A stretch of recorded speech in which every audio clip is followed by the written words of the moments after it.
जब पुलिस ने पहली बार घर की तलाशी ली तो हर कोने से एक रहस्य झलक रहा था। दरवाजे पर कोई तोड़-फोड़ नहीं थी, यानी जिसने वारदात की वो घर के अंदर से ही था। और तभी पुलिस को पहली बार शक हुआ, ये किसी बाहरी का नहीं बल्कि अंदर के किसी शख्स का काम है। जांच शुरू हुई तो पुलिस को 2 नाम मिले, 2 नाबालिग बच्चे जो रोज मौलाना के पास तालीम लेने आते थे। दोनों को हिरासत में लिया गया। शुरू में वो कुछ नहीं बोले, उनके चेहरे पर डर था, आंखों में बेचैनी। लेकिन फिर उनमें से एक बच्चा अचानक रोने लगा और बोला, हाँ, हमने ही किया। पुलिस अधिकारी हैरान रह गए। उन्होंने पूछा, क्यों? लड़का बोला, क्योंकि वो हमें डांटते थे, मारते थे, सबके सामने बेइज्जत करते थे, हमसे गलती हो जाती थी तो गुस्सा करते थे, हमें बुरा लगता था। पुलिस वाले चुप रहे। फिर उन्होंने पूछा, अगर गुस्सा था तो उन्हें चोट पहुंचा सकते थे, लेकिन उनकी बीवी और बच्चियों को क्यों? बच्चे ने नीचे देखा और बोला, क्योंकि वो उनकी कमजोरी थीं। 2 छोटे बच्चों के मुंह से ऐसा जवाब सुनकर पूरा गांव सन्न रह गया।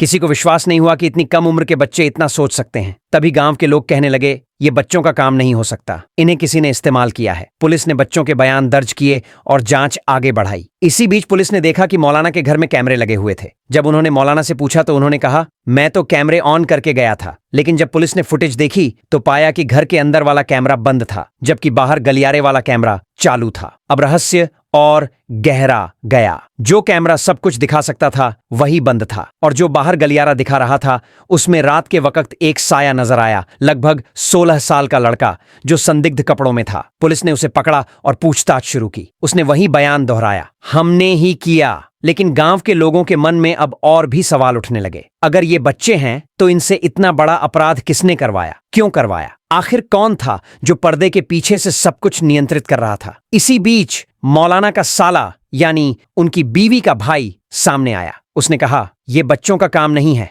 किसी बड़े आदमी ने सब प्लान किया है। मेरी बहन और मेरी भांजियों की हालत देखकर साफ पता चलता है कि उन्हें बहुत सोच समझकर मारा गया है। पुलिस बच्चों को पकड़कर केस बंद करना चाहती है, लेकिन असली दोषी कोई और है। इस बयान ने केस की दिशा बदल दी। पुलिस ने मौलाना को पूछताछ के लिए बुलाया। उन्होंने कहा, मैं निर्दोष हूं, मैंने कैमरे ऑन रखे थे, आप फुटेज देख लीजिए। लेकिन पुलिस ने बताया कि कैमरा उस वक्त ऑन ऑफ था। अब सवाल उठने लगा, क्या मौलाना ने खुद कैमरा बंद करवाया था या किसी ने दूर से ऐसा किया? जांच में पता चला कि घटना से 1 दिन पहले गांव में 3 युवक दिखे थे। एक मोबाइल सर्विस सेंटर में काम करता था, दूसरा कंप्यूटर रिपेयरिंग का काम करता था और तीसरा बिजली का जानकार था। तीनों को बुलाया गया। पुलिस ने शक जताया कि इन्हीं में से किसी ने कैमरा ऑफ किया होगा, लेकिन कोई ठोस सबूत नहीं मिला। अब गांव में तनाव बढ़ने लगा। कुछ लोग बोले, मौलाना निर्दोष हैं, उनका पूरा परिवार चला गया, अब वो क्यों ऐसा करेंगे? जबकि कुछ बोले, अगर वो निर्दोष हैं तो गांव क्यों छोड़ दिया? क्योंकि सच में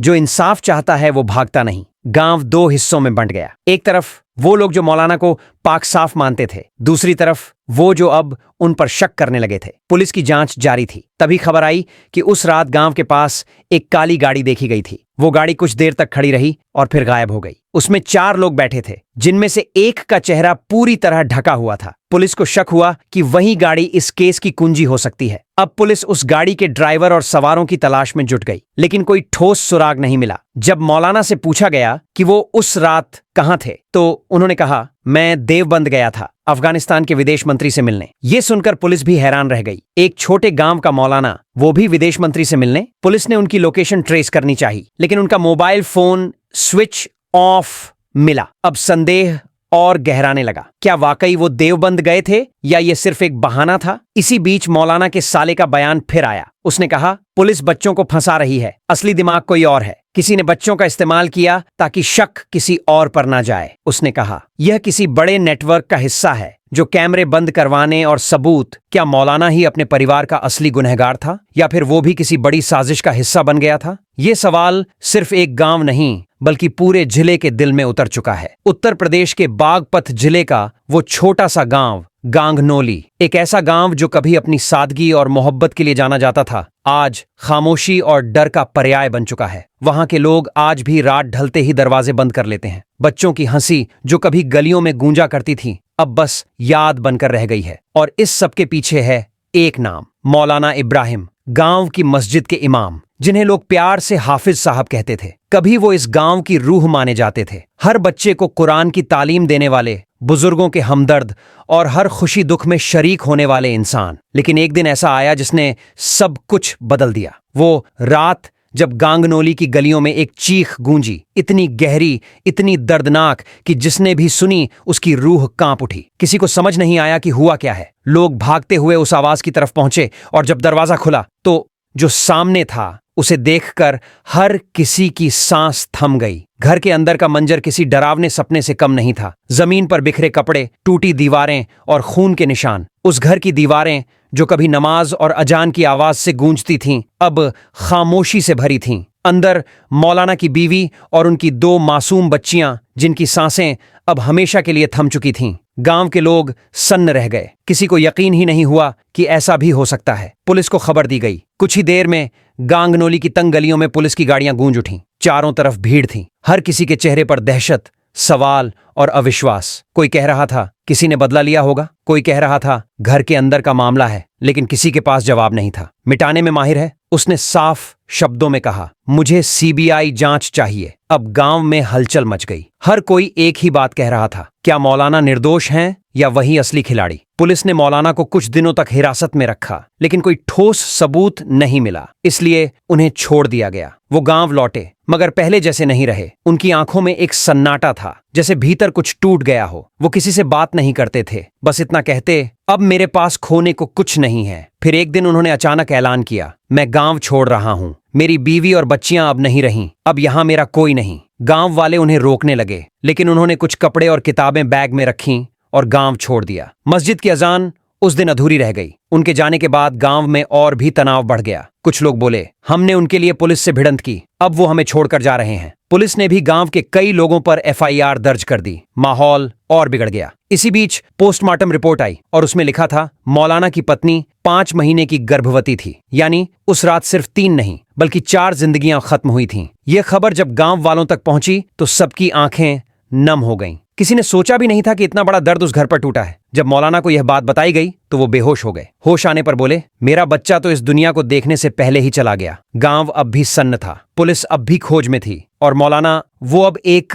रहस्य बन चुके थे। दोस्तों, आगे की कहानी में जो सामने आने वाला है वो हर उस इंसान को सोचने पर मजबूर कर देगा जो इस केस को सिर्फ एक घरेलू मामला समझ रहा था। तो अगर आप भी जानना चाहते हैं कि इस कहानी की अगली परत में क्या छिपा है, कमेंट बॉक्स में जरूर बताइए कि आपको अब तक की सच्चाई क्या लगती है। क्या मौलाना निर्दोष हैं या असली खेल उन्हीं के इर्द गिर्द बुना गया है? गांव की वो रात जब सब कुछ खत्म हुआ आज भी लोगों की यादों में जिंदा है। कहा जाता है कि उस रात आसमान पर गहरे बादल थे, हवाएं सिसक रही थीं और पूरे गांव में सन्नाटा पसरा हुआ था। मौलाना के घर से उठती हल्की रोशनी उस खामोशी को और भयावह बना रही थी। किसी को अंदाजा नहीं था कि इसी घर के अंदर एक ऐसा खेल चल रहा है जो आने वाले दिनों में पूरे इलाके को हिला देगा। पुलिस के अनुसार मौलाना उस रात देर तक जाग रहे थे। उन्होंने पहले अपने कमरे का दरवाजा बंद किया, फिर कुछ लिखने लगे। वही कागज बाद में पुलिस को उनकी अलमारी से मिला। उसमें कुछ अजीब बातें लिखी थीं। गुनाह मेरा नहीं, हालात का है, मेरी बेबसी ने मुझे यहां तक पहुंचाया। इस एक पंक्ति ने जांच को पूरी तरह उलझा दिया। सुबह जब गांव वाले मस्जिद पहुंचे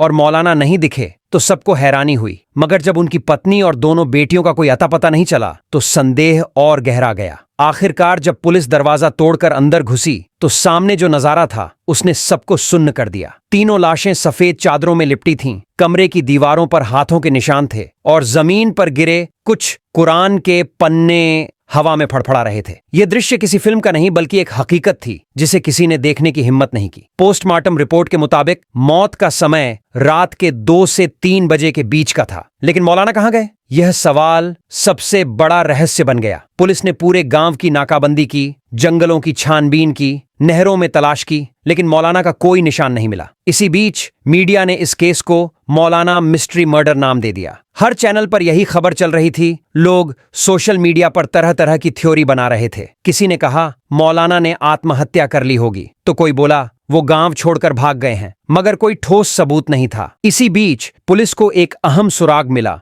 गांव के ही एक बुजुर्ग ने बताया कि हत्या वाली रात उन्होंने मौलाना के घर के पास एक चौथे आदमी की परछाई देखी थी। वो कहता है कि वो परछाई किसी अजनबी की थी, क्योंकि गांव में ऐसा कोई नहीं था जो उस कद काठी का हो। अब सवाल ये था कि वो चौथा शख्स कौन था? क्या वही सबका असली गुनहगार था या फिर मौलाना ने किसी के दबाव में ये सब किया? पुलिस ने उस दिशा में खोजबीन शुरू की। गांव के बाहर एक पुराना कुआं था जिसे सालों से किसी ने इस्तेमाल नहीं किया था। जब टीम ने उस कुएं की तलाशी ली तो वहां से एक बैग मिला जिसमें मौलाना के कपड़े, कुछ नोटबुक्स और खून से सना एक कपड़ा मिला। उस कपड़े पर डीएनए टेस्ट के बाद पुष्टि हुई कि वो उसी रात के खून से सना था। मगर अजीब बात यह थी कि उस बैग पर मौलाना के उंगलियों के निशान नहीं थे। इसका मतलब कोई और उस बैग को वहां रख कर गया था। दोस्तों, इस बिंदु पर आपकी राय बहुत जरूरी है। आपके हिसाब से क्या मौलाना ही असली गुनहगार हैं या कोई और इस पूरे खेल का मास्टरमाइंड है? अपने विचार नीचे कमेंट में जरूर बताएं। अब बात करते हैं उस चौथे शख्स की। पुलिस ने सीसीटीवी फुटेज खंगाले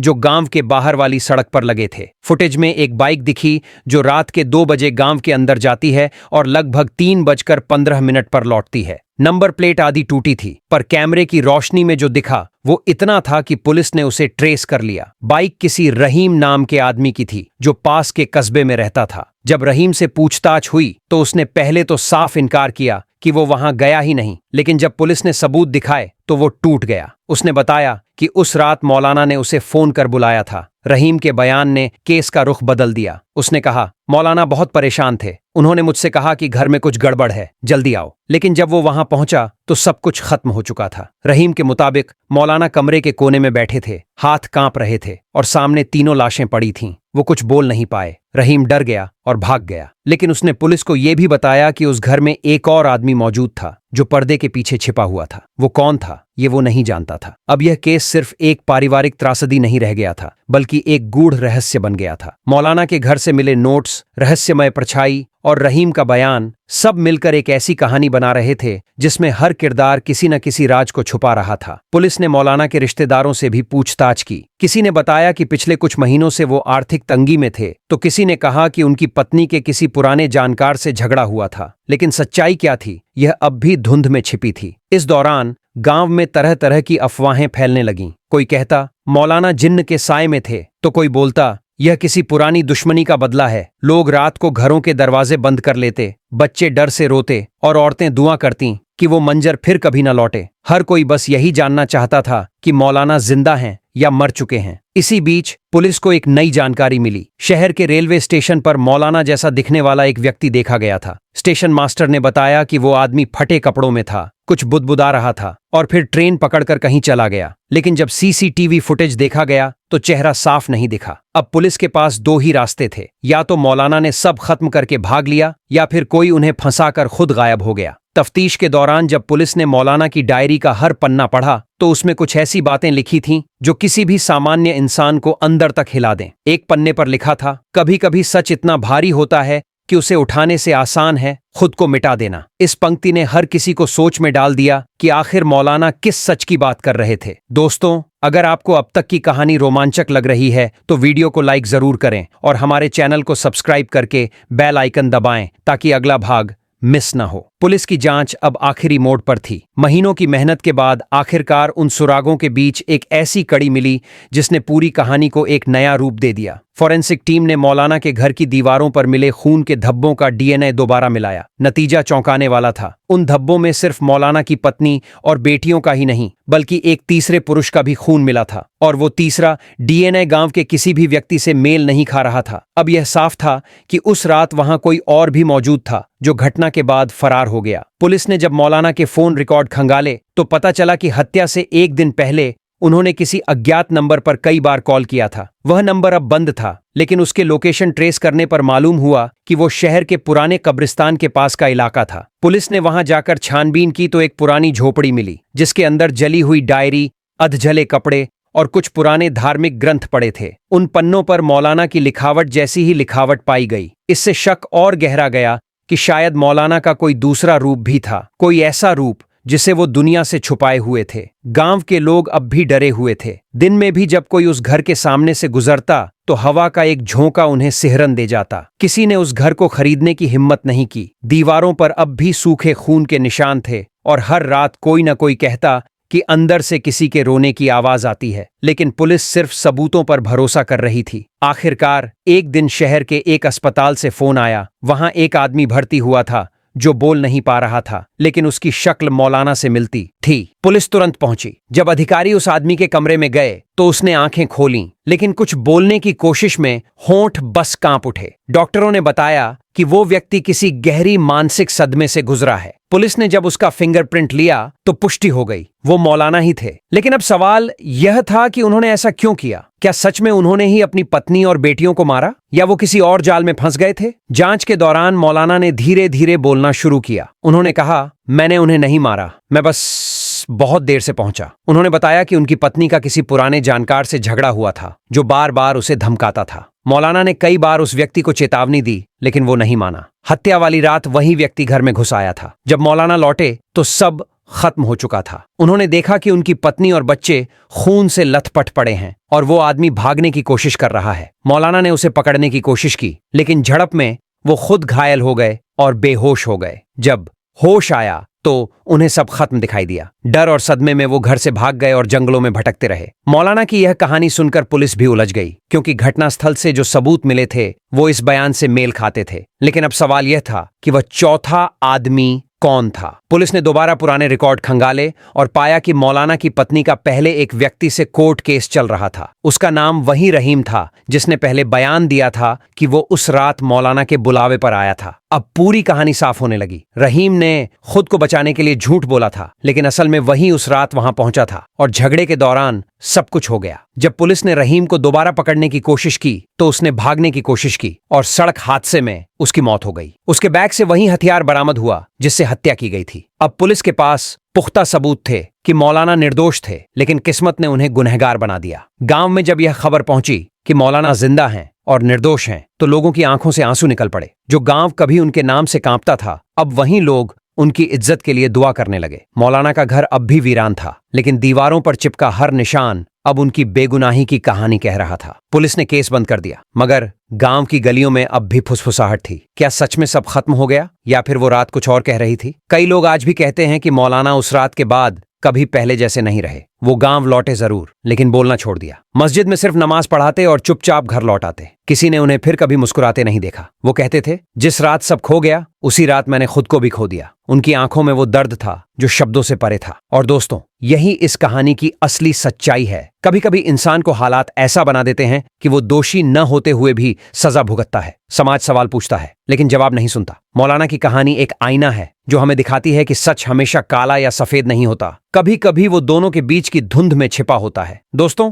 अब आपकी बारी है। क्या आपको लगता है कि मौलाना को इंसाफ मिला? क्या सच में वो बेगुनाह थे, या उन्होंने अपनी सजा खुद चुनी? अपने विचार नीचे कमेंट में जरूर बताएं। अगर आपको ये पूरी कहानी पसंद आई हो और आपने इससे कुछ महसूस किया हो, तो वीडियो को लाइक करें, चैनल को सब्सक्राइब करें और बेल आइकन जरूर दबाएं, ताकि अगली ऐसी सच्ची कहानियां आप सबसे पहले देख सकें।